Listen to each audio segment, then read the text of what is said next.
একদম খাঁটি জঙ্গল, তার মধ্যে জঙ্গলের পাশ দিয়ে রাস্তা চলে গেছে, তার মধ্যে এই সবুজের মধ্যে ওই যে দূরে পাহাড় এবং গ্রাম।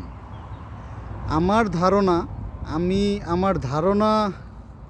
ধারণা বললে কি, আমার বুঝে আসে না যে এইখানে আমার আগে কোনো এশিয়ানের পা পড়ছে বলে আমার মনে হয় না। কারণ আমি 2 বছর যাবত এই এলাকায় থাকি, আমরা 3 জন ছাড়া কোনো বাঙালি নেই। আর আমি আজকে আমার যেই এলাকায় আমি থাকি ওইটা মোটামুটি এই এলাকার জন্য প্রপার, মানে ওই এলাকার, আমাদের এই এলাকার যে ইউনিয়ন পরিষদ আছে, ইউনিয়ন পরিষদটা হয়েছে আমাদের বাসার কাছে। তো ওইখান থেকে প্রায় 10 থেকে 15 কিলোমিটার ভিতরে আসছি আমি সাইকেল চালায় জঙ্গলের ভিতর দিয়ে। দেখেন ওই দিকে হচ্ছে এই গ্রাম। তো এই দিকে কোনো এশিয়ান বা কোনো বাঙালির আসার তো প্রশ্নই আসে না। সেই রাস্তায় আমি হাঁটতেছি আজকে।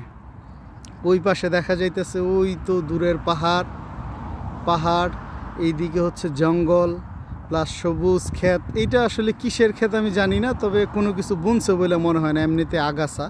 তার উপর ওই দিকে হচ্ছে কি বলে, ওই দিকে হচ্ছে গ্রামের বিভিন্ন বাড়ি, ওই দূরে পাহাড়ে।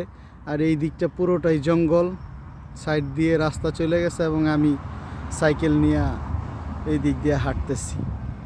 মানে নিজের কাছে যেমন ভিতরে একটা শান্তি ফিল হইতেছে, অনুভব করতেছি শান্তি, ওই রকম এই সবুজটাও আমার চোখ, প্রাণ, মন সব কিছু জুড়াই দিতেছে।